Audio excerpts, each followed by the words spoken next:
Hi, welcome to the Con Beer Review. I'm Josh Kenzer. Today we're doing stouts. I've got two stouts here. This is a dry stout, dry Irish stout. It's by the Left Coast Brewery out of San Clemente, California, right between Los Angeles and San Diego. Maybe not right exactly between them, but you get the idea.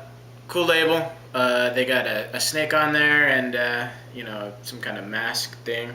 And then American Stout by the Rogue Brewing Company up in Oregon. Very popular brewery. This is their Chocolate Stout, made with real natural chocolate flavorings. Difference between the dry stout and the American Stout is going to be pretty interesting to see. Really, if we're going by the beer judge certification program's style sheet, this one should be more of a roasted, darker flavor, but not a huge difference. So this one would be moderate. This would be moderate to heavy roasted flavor. Pretty much other than that, they should be pretty similar. This one's obviously going to have more of a chocolate flavor since it's a chocolate stout. By looking on Rogue's site, it appears like this is just their Shakespeare stout with chocolate flavor that they first started producing around Valentine's Day 2001. This is a small brewery from what I can tell. This is only distributed in San Diego and Arizona, and by Arizona I assume they mean Phoenix and maybe Tucson. High quality can opener, bottle opener. I need to get a cooler bottle opener. At least I'm not using a lighter or a can of tobacco or something like that. Shoot. So let's get to it. We'll start with the Left Coast Stout. This is going to be dark. It looks very chocolatey though. You get somewhat of that Guinness effect that I love, where you see the head actually moving. Definitely not as pronounced as Guinness, but still a cool effect. Other than that, I mean, pitch black. You cannot see through that beer. Nice big head, high head retention. It ain't going nowhere.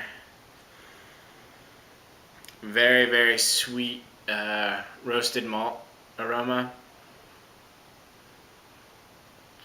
Not really any hoppy flavor, hoppy smell, hoppy aroma.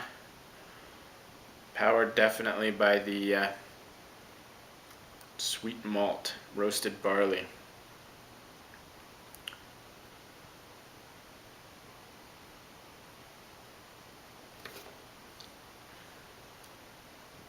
A little too much head here.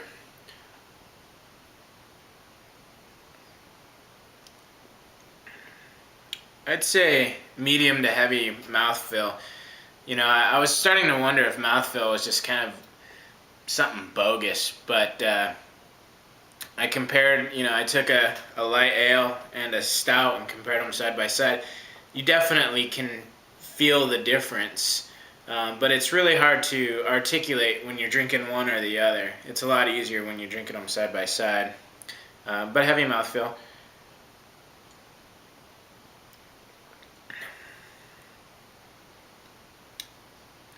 Very strong on the aftertaste. I'm not really getting much chocolate or coffee or anything like that, but definitely feeling the heat.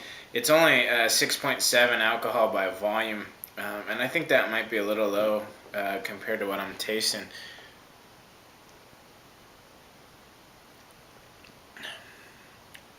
But kind of what you'd expect a stout to taste like a Guinness.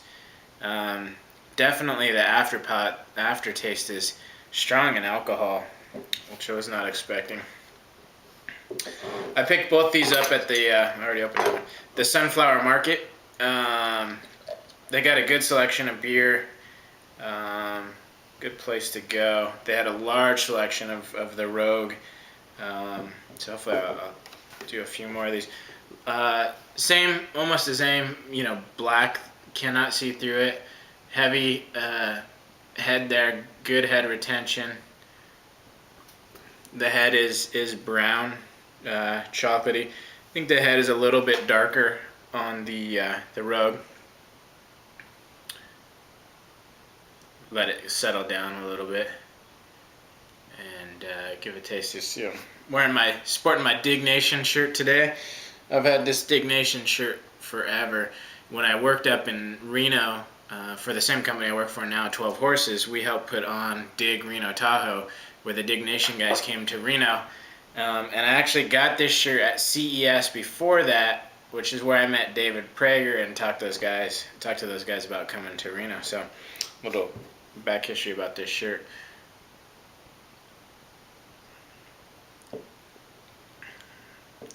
Ooh, a much different flavor. Definitely you can taste the chocolate. I told myself I wasn't going to say definitely as much this episode, but apparently that's gone out the window. A lot more chocolate. It's like drinking a chocolate bar almost. I would say even a heavier mouthfeel too. More full-bodied, I guess is how you would say that.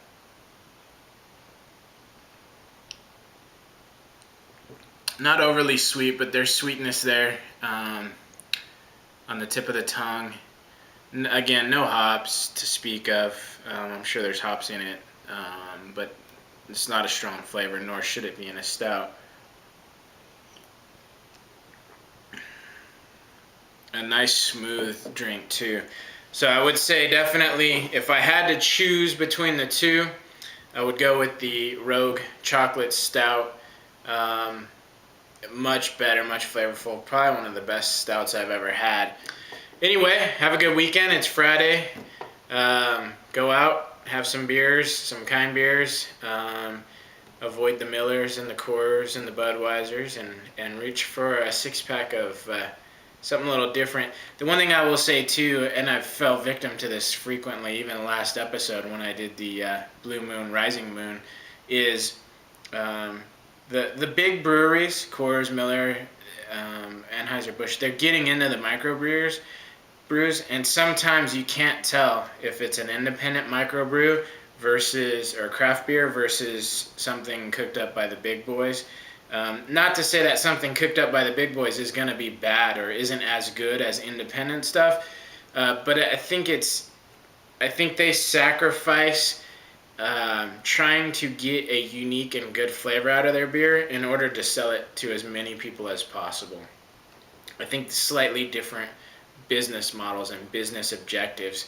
And so if you really want to get adventurous, try and find an independently brewed craft beer. Maybe do some research online first, or go to the store, see what they have, come back, look at the website, or look at Beer Advocate or Rate Beer. They'll tell you who makes it. And sometimes, there's some good craft beers brewed by the big boys. I like the orange beer by Anheuser-Busch, Shock Top, I think it's called. I'm a fan of Blue Moon from Coors. So, experiment, but just know what you're experimenting with. It'll help your experiment, if you will. All right, have a good weekend. Thanks.